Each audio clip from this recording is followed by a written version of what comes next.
By 1880, railroads moved over 90% of America's interstate freight.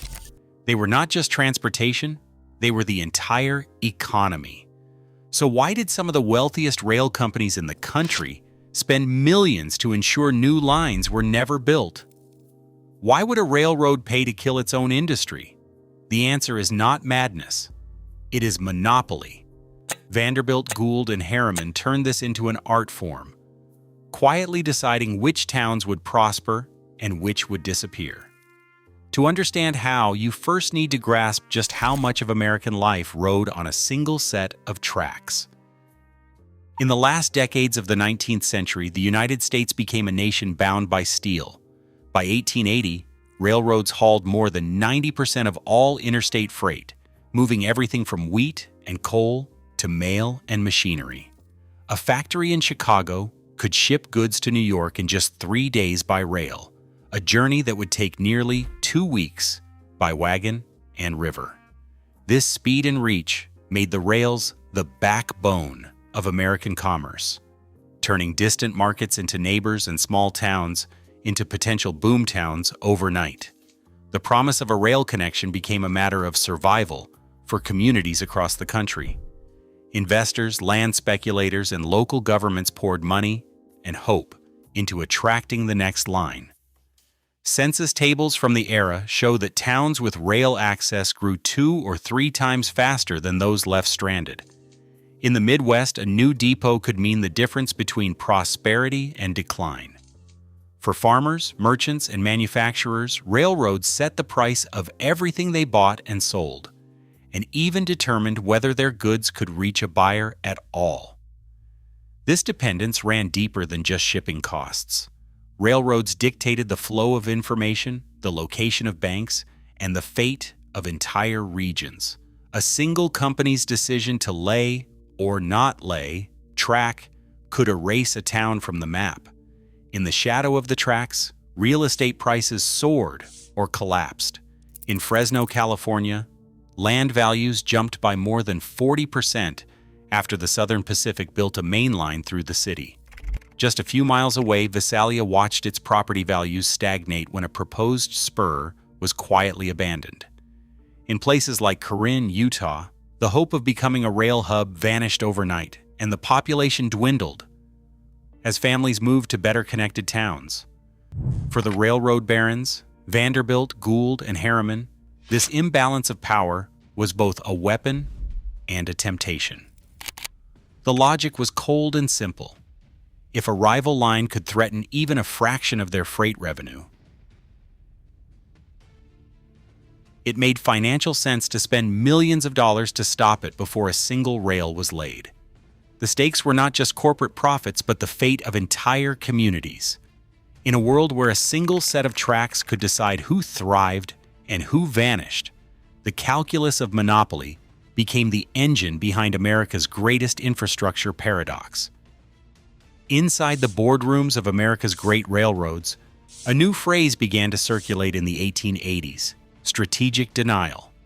The logic behind it was as stark as it was effective. When a rival line threatened to slice into a company's monopoly, executives weighed 2 columns: the cost to buy out the threat versus the revenue at risk if competition took root. Ledgers from the era show the math was rarely close. A $25 million outlay to purchase and abandon a competitor could preserve $150 million or more in future freight and passenger revenue. Internal memos spelled it out. Acquiring a charter and shelving it was not an extravagance, but a prudent investment. This became known as the buy and bury tactic. The method was simple. First, identify a rival project, sometimes just a charter and a set of survey maps. Next, use bond financing at rates as low as 5 to 7% to quietly acquire control. Once the ink dried, construction would halt, equipment would vanish, and the right-of-way would return to weeds. The project's only legacy would be a line item in the books and a sigh of relief in the executive suite. Numbers drove every decision. A typical board memo from the New York Central calculated that stopping the South Pennsylvania Railroad at a cost of $10 million, would save the company an estimated $30 million per year in lost traffic. The West Shore episode followed a similar script. $25 million spent on discounted bonds to eliminate a line that threatened $15 to $20 million in annual revenue. These were not acts of spite, but cold financial calculus. The net present value of killing a rival almost always outweighed the short-term loss. The buy and bury strategy relied on the tools of modern finance. Bond houses in New York handled the transactions, and the deals were structured to minimize tax exposure and maximize long-term gain. By the time the public heard a project had been postponed indefinitely, the real battle was already over. The numbers left little room for sentiment. In the world of rail monopolies, it was simply cheaper to kill than to compete. Cornelius Vanderbilt's boardroom was a war room. Each week, directors scrutinized maps and ledgers, searching for the next threat. The South Pennsylvania Railroad appeared on their radar as a shortcut that could siphon millions from the New York Central. The response was swift. A unanimous board vote followed to acquire the South Penn charter. $10 million flowed into tunnels and grading. Then, just months from completion, construction stopped. The tunnels stood empty. The right-of-way returned to weeds. In the board's own words, it was strategic denial. A calculated investment to keep rivals out, not to build anything new. Jay Gould worked from a different playbook, but the goal was the same.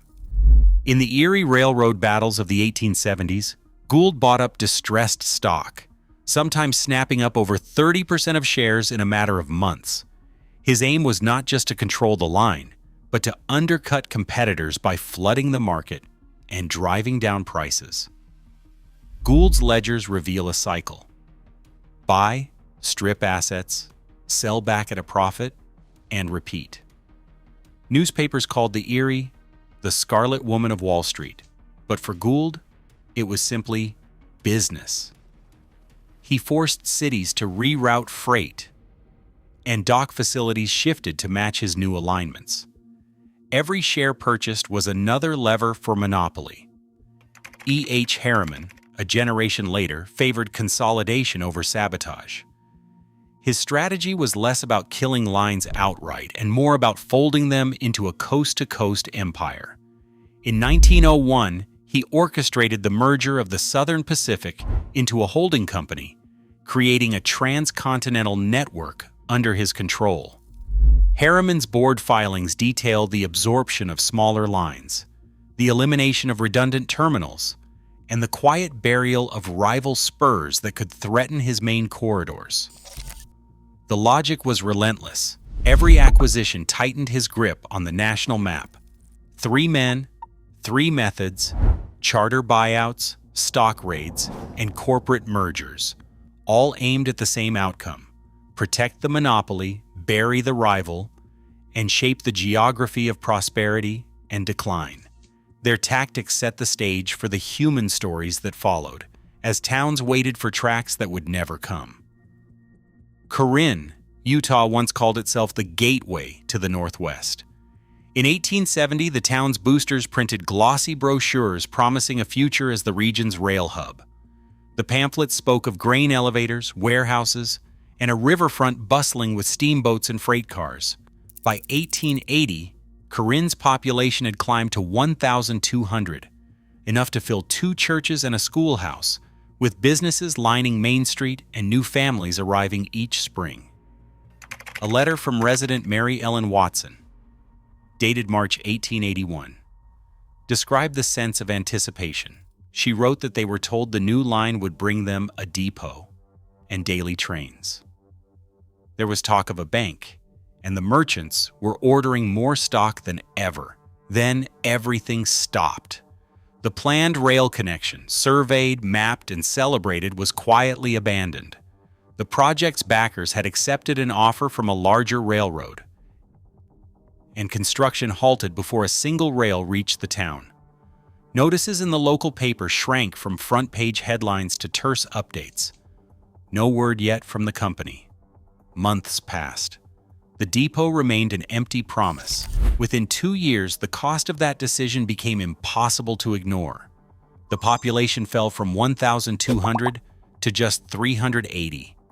Storefronts that once sold dry goods and farm equipment stood boarded up.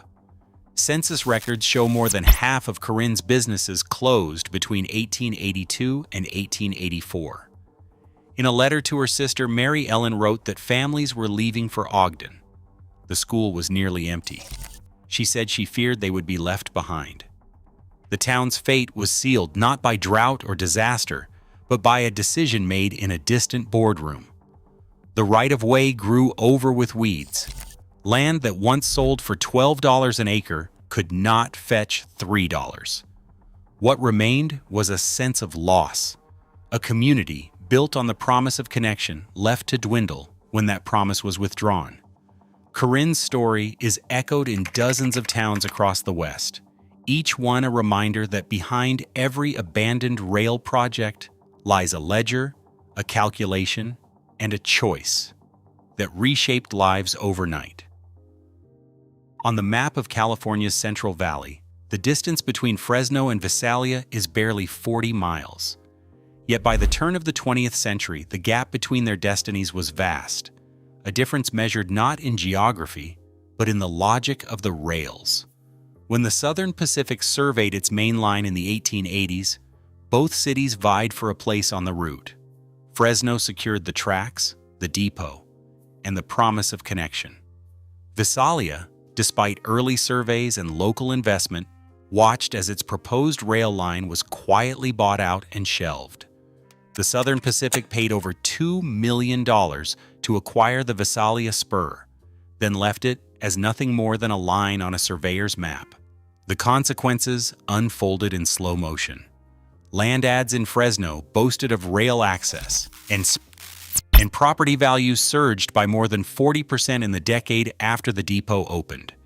New businesses crowded the streets, and the city's population nearly tripled between 1880 and 1890.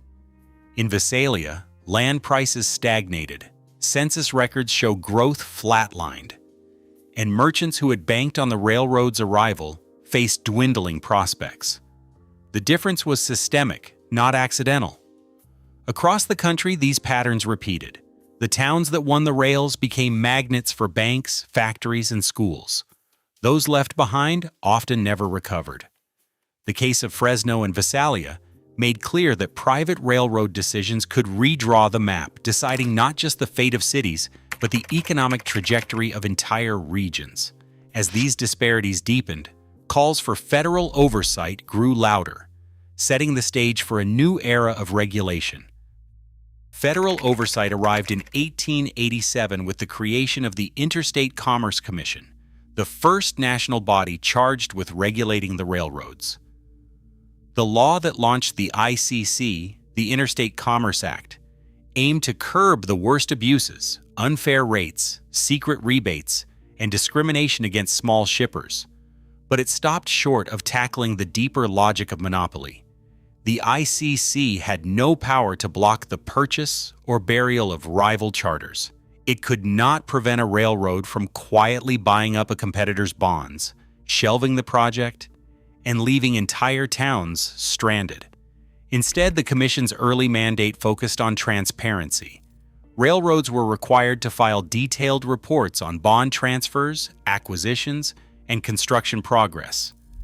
In its 1890 annual report, the ICC noted with concern the pattern of secret acquisitions that eliminate competition, and began to demand that companies disclose every major bond or stock transfer. These filings brought the hidden mechanics of buy and bury into public view for the first time. But the Commission's authority had clear limits. The ICC could request documents, issue reports, and order railroads to explain their actions, but it could not force a company to build a line it had purchased. Nor could it unwind a deal after the fact. In practical terms, the Commission's early interventions amounted to little more than a paper trail, recording decisions that had already reshaped the economic fate of entire regions. As the buy and bury strategy continued, the need for stronger federal tools became more obvious. The groundwork was laid for a new era of antitrust law. But for now, the railroad's cold calculations remained largely unchecked by Washington. Railroads did not simply control the movement of freight and passengers. Their power extended into the flow of information and the machinery of local government. Exclusive contracts with telegraph companies gave major railroads a near monopoly over long-distance communication. By 1890, Western Union's largest clients were the very railroads whose tracks carried its wires. In many regions, the only telegraph lines available for public use ran alongside the main rail corridor. Messages between cities, commodity prices, and even breaking news all traveled at the pleasure of the rail company in control of the right-of-way. Municipal records from the period show how city governments bent to rail influence. Minutes from an 1887 council meeting in Topeka reveal a tax abatement granted on the condition that the Atchison, Topeka, and Santa Fe Railroad select the city as its division headquarters. The deal included a promise not to favor competing lines. Similar arrangements appear in dozens of towns, where local leaders offered land, tax breaks, or outright cash in exchange for a depot, sometimes with the stipulation that no rival company would be given access. These agreements locked entire communities into the orbit of a single railroad, often at the expense of future competition. Railroads also shaped the local press. Newspaper editors, dependent on discounted shipping rates for their papers and newsprint, were quick to praise the company that served their town and slow to criticize. In some cases, railroads supplied the telegraph news directly, allowing them to filter what information reached the public. The result was an environment where economic, political, and even informational life ran along the tracks, reinforcing the logic that to control the rails was to control the fate of a region. As the reach of these companies grew, so did the stakes of any challenge to their power. Congress took its first swing at monopoly power in 1890 with the passage of the Sherman Antitrust Act. Section 1 of the law declared that every contract, combination, or conspiracy in restraint of trade or commerce among the several states is declared to be illegal. The language was broad, but the intent was clear: to break the grip of corporate giants who could dictate the fate of entire regions. Yet the law's reach was untested, and the railroads, led by their formidable legal teams, were quick to adapt. The real test came a decade later with the Northern Securities case.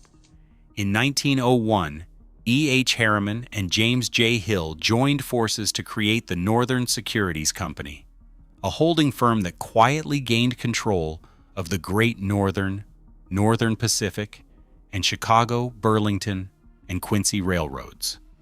By combining these rivals under one corporate umbrella, they could coordinate rates, eliminate duplicate routes, and snuff out competition without a single mile of new track.